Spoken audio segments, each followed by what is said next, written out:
You Will Die Here Tonight is a new Resident Evil inspired indie survival horror game with a combat system that feels very similar to House of the Dead. It has a really unique twist though, and even the devs describe it as survival horror where survival is impossible. The short version is, the game is top down while the combat is first person. You start off in the Ares Division headquarters where you can meet all 6 playable characters and each have their own skills and perks that help you get closer to your goal, to survive. I'm not going to cover the actual story too much here, but there are tons of enemies to deal with and many traps that will instantly kill you. I'll go over the characters and their abilities more in a bit, but the interesting part is, with all the enemies and traps, you're almost guaranteed to die, and when a specific character dies, they're gone for good. However, the progress you made with them is saved for the remaining team members. So if you really wanted to simplify it, you have 6 lives to complete the game. But essentially, at its core, it's Resident Evil, true survival horror where the resources are limited. So what I want to find out is, can I beat this game with only the pistol? But before we start, I'm going to explain some of the game mechanics and information as well as the limitations and rules for my challenge. Throughout the game, you discover several weapons: the pistol, a combat knife, a double barrel shotgun, a magnum revolver, an SMG, a grenade launcher, and even a shield. In this challenge, as you could probably tell by the title, I'm only allowed to use the pistol to defeat any enemy. That includes bosses, meaning I have to ignore all those cool weapons that I just listed. However, I am allowed to upgrade the pistol, and I'll explain how that works when I talk about the characters in a bit. You did just see images of each weapon with their listed stats, but there's one thing I need to point out for this. Aside from the combat knife, the pistol and the shield share the second lowest damage value in the game at just a single attack power. With weapons out of the way, I'm going to talk about the game mechanics for a second. So like I mentioned earlier, we essentially have 6 lives to complete the game. Originally, I was going to limit myself to doing this in only 1 life with the starting character, but after some quick testing, it seems that is pretty impossible. So for this to even have a chance at success, I'm going to allow myself to exhaust all characters and their abilities to complete this challenge. That means basically I can die up to 5 times as long as I complete the game with the 6th and final remaining character. I can get them killed to use their ability and go to another character, and so on. I'm also going to allow myself to run from enemies since I do consider it skill-based to avoid damage when an enemy immediately grabs you as you're trying to run by. We're going to start the run now, but I'll talk about our prologue character for just a second. But after this, I'll be explaining the rest of the team's specializations and skills as we get to them during the run. There isn't much going on at HQ besides greeting our team, so I'm just going to skip to the mission start.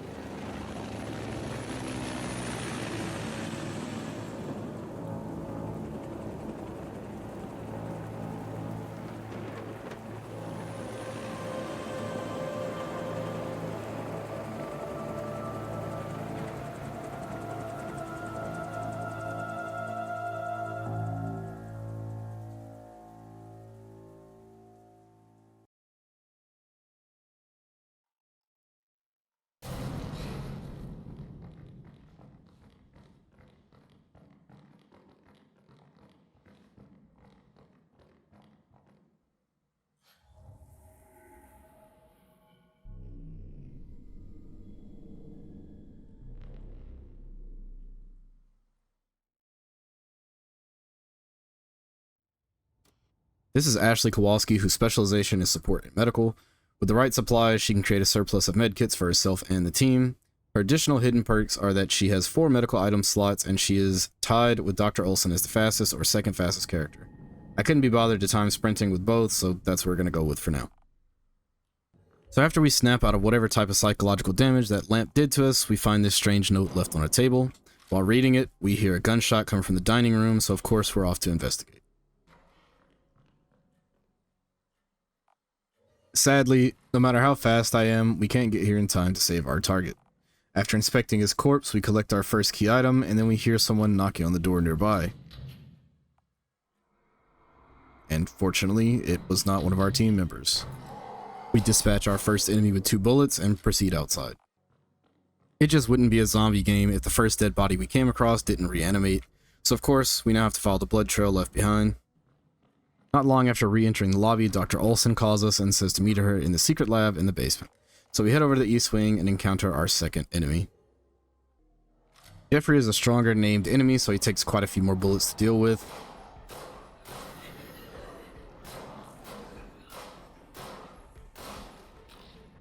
After he's taken care of, we loot his corpse, again, to find the parasite sample.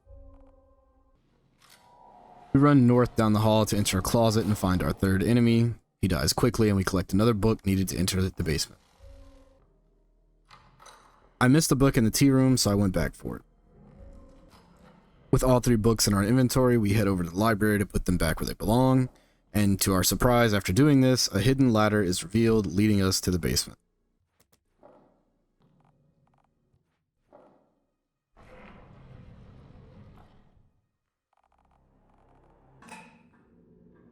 After climbing down the ladder and turning on the lights, we meet up with Dr. Olson, who promptly told me to go fuck myself.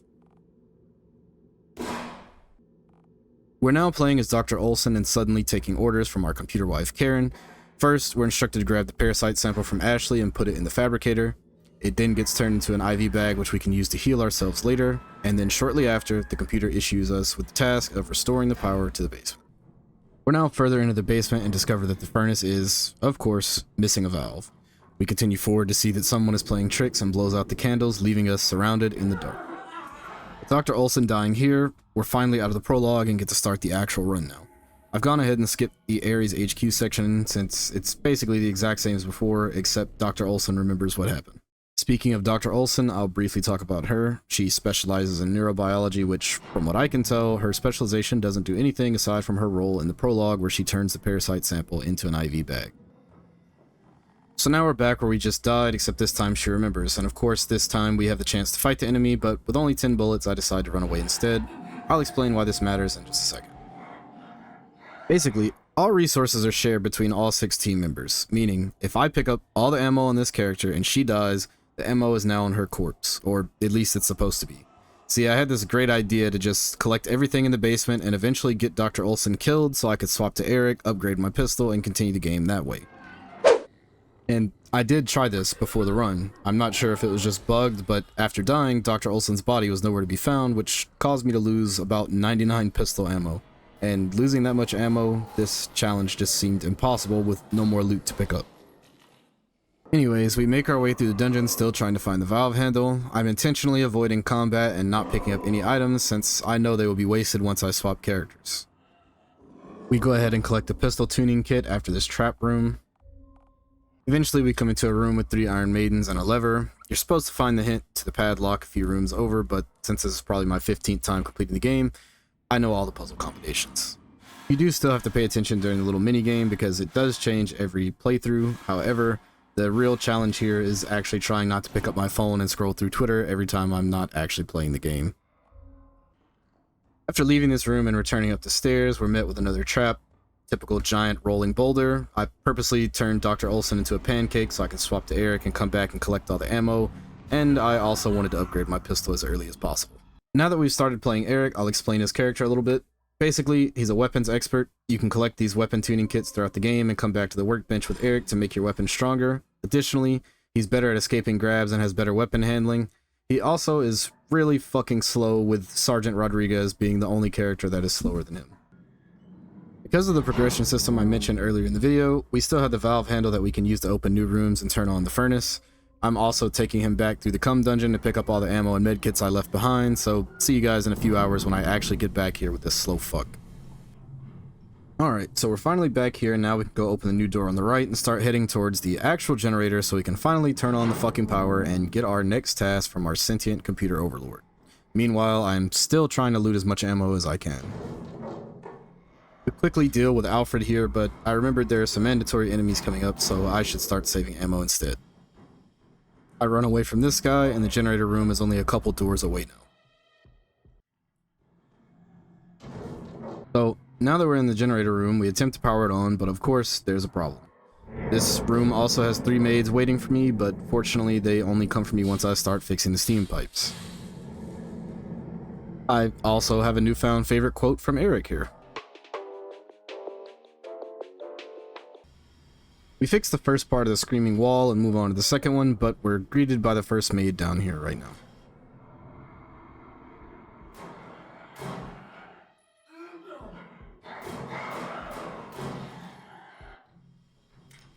After killing her, we go ahead and fix the second valve and then run up the stairs to the left to find the last one.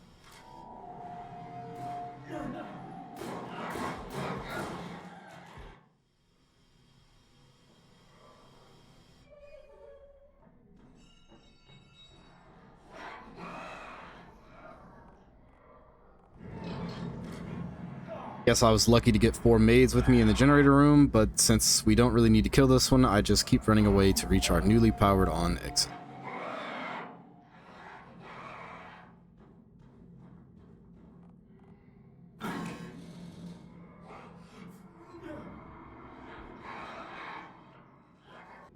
After making it back to the lab, the computer told me to seek the garden and touch some grass, but before I do that, I'm going to go ahead and grab the injector, as I'm pretty confident I'm going to need almost all the heals I can get later. Now we head back up the ladder, receive psychic damage from a ghost, and make our way out into the garden.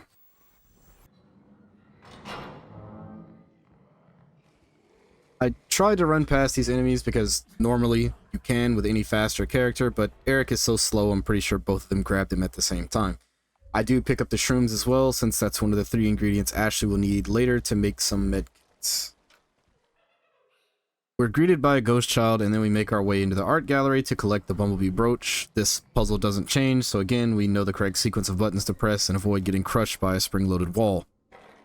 We run to the next door over and head upstairs to the 2nd floor. We notice someone turned on the radio, so of course we have to go investigate. I tried to bait this guy, blocking my path, but Eric is too slow and can't get out of the way in time.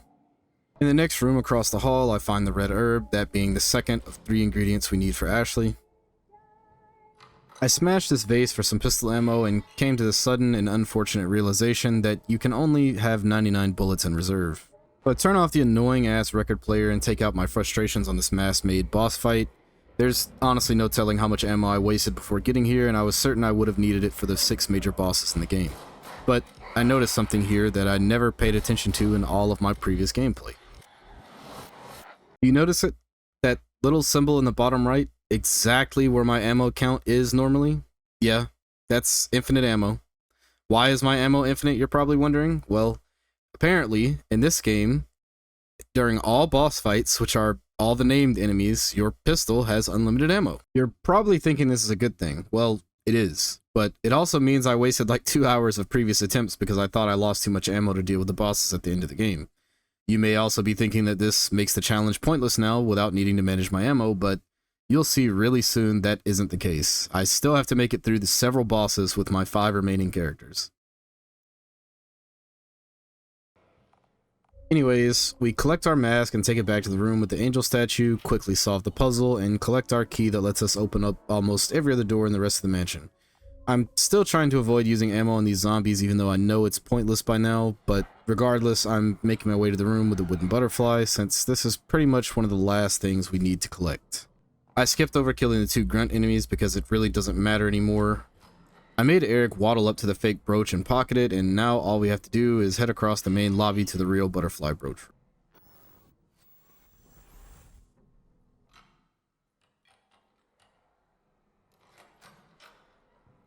We try to take the real brooch, but Zeus really didn't like that, so we quickly replace it with the wooden one and hope he doesn't notice.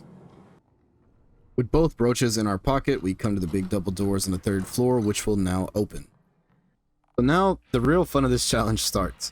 We encounter the first difficult major boss, the massive spider, and as you can already see, the pistol, even being upgraded, deals very little damage. If you played this game casually, you also probably remember the shotgun, magnum, and grenade launcher are able to stagger bosses and prevent their powerful attacks from hitting you. Well, this is where it gets really difficult with only the pistol. I'm able to stagger the boss a couple of times, as you'll notice, but each attack is hitting me for like 50% of my HP. So the reality here is that I just have to deal as much damage as I can until I run out of healing items, and unfortunately for Eric, he can only hold 2 at a time.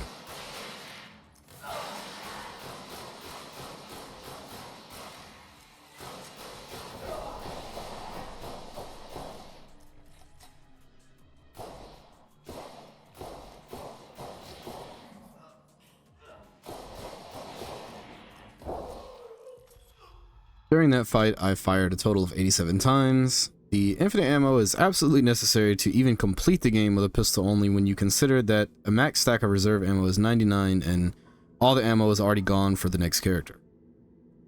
Speaking of next character, I decided to go ahead and pick Ashley here so I can make 6 additional medkits, but I forgot to pick up the green herb in the upstairs bathroom. I unlocked the door, grabbed the plant, and rushed back down to make medkits as fast as I could, and I can't stress this enough, but god damn, it feels nice to actually have a character that can actually sprint. Maybe it's because the majority of my time spent playing this game was using Dr. Olson, but I really hate how slow some of the characters run. So we run back to the 3rd floor and back into the spider's lair. We can see it left Eric's corpse nicely gift wrapped for us to collect his remaining ammo that we no longer need.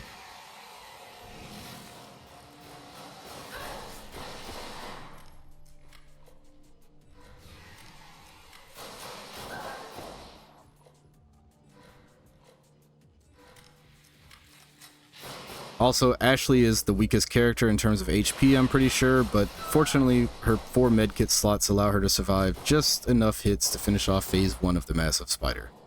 Since I ended up using all my existing healing items, I took a small detour back to the lab to restock my full heal injector and 3 half heal medkits. Now I go back upstairs and into the 3rd floor bathroom to fix a crooked painting, enter the newly unlocked secret attic entrance, and try to mentally prepare for the next boss fight.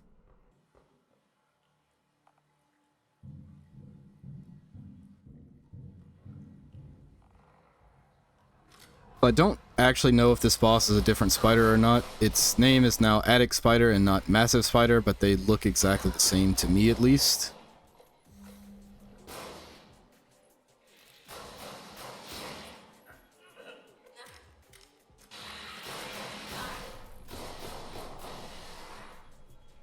While playing, I thought this fight went pretty poorly, honestly, but rewatching it now while editing, I actually did a pretty decent job here.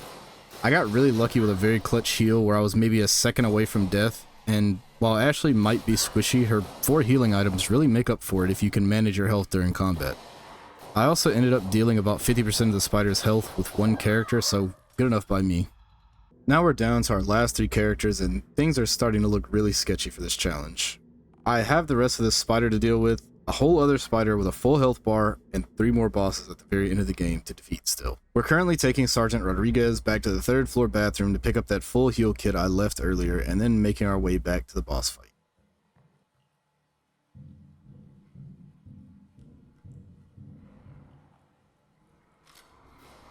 Rodriguez seems to be a lot more tanky than anyone else on the team, and I could be wrong, but some of the spider's attacks only deal 1/4 of his HP. He also has 3 healing items, and 2 of them are full heal kits, so I'm really expecting this fight to go pretty decent.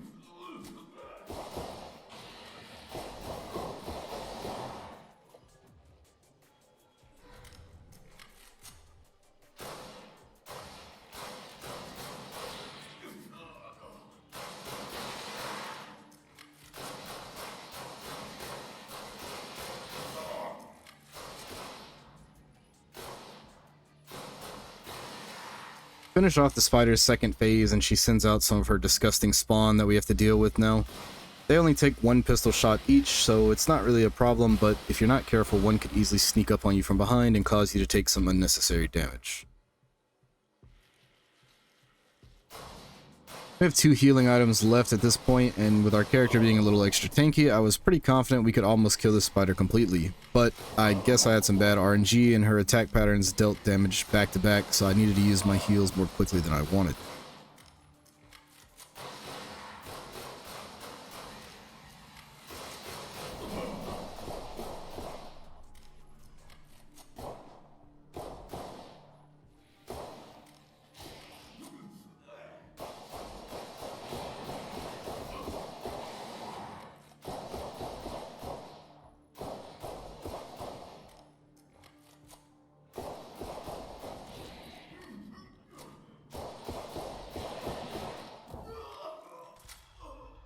We were able to deplete a little more than half of the health bar, which was good, but we're now down to our final 2 characters, and the more I think about it, I'm just pretty certain we won't be able to finish off this spider and kill the 3 final bosses with just 2 characters and only the pistol. So, unfortunately, no, you cannot beat the game while using only a pistol.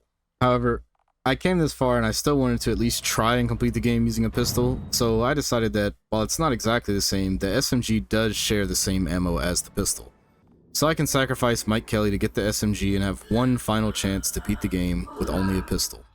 Kind of. I grab 1 full heal from the IV bag and make my way back to the attic to finish off the spider boss. I made sure to pick up the full heal kit on the table before the fight just in case, and I also decided to loot Ashley's corpse just for fun.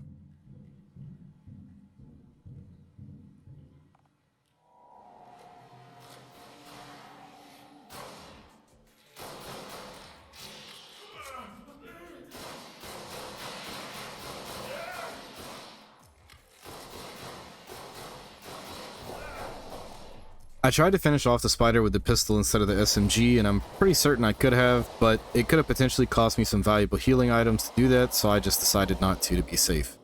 After the fight, I take the garden gate key and make my way outside. Once outside, we find our escape helicopter, but the ghost who's been taunting us the entire game has taken the keys somehow. So of course we chase after him, but instead of trying to confront him immediately, I already know I have to pull 2 levers, one on each side of the maze, in order to open the gate ahead and fight the final boss. Also, the maze is filled with weapon-wielding zombies, but I'm just running by them or immediately escaping combat if I happen to get grabbed. It wouldn't be a problem to kill them at this point, but the main focus in the challenge now is to just defeat the boss with only the SMG. Gate now open, we confront the ghost for the final time and get ready for the final trio boss fight. In standard horror fashion, lightning strikes the 3 suits of armor and brings them to life. Fortunately, we only have to fight one at a time, but you can quickly see how this would have turned out without the SMG. Funny enough, I think the fire rate is actually what matters the most here. It does deal a bit more damage than the upgraded pistol, but it shoots so much faster.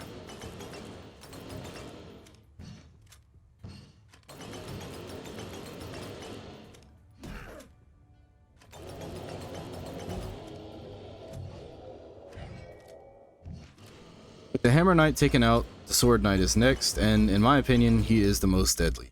His back-to-back attacks deal quite a lot of damage and force me to use 2 of my heals almost immediately just to stay alive.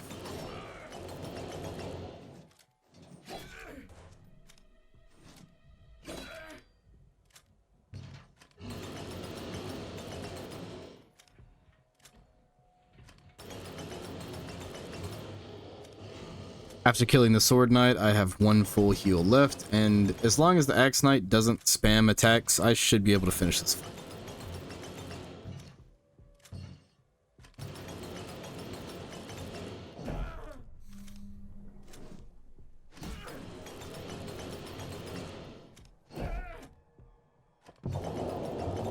Managed to finish off the fight with a sliver of HP left, and even with the SMG this was still extremely difficult and relied on having enough heals and the attack pattern RNG.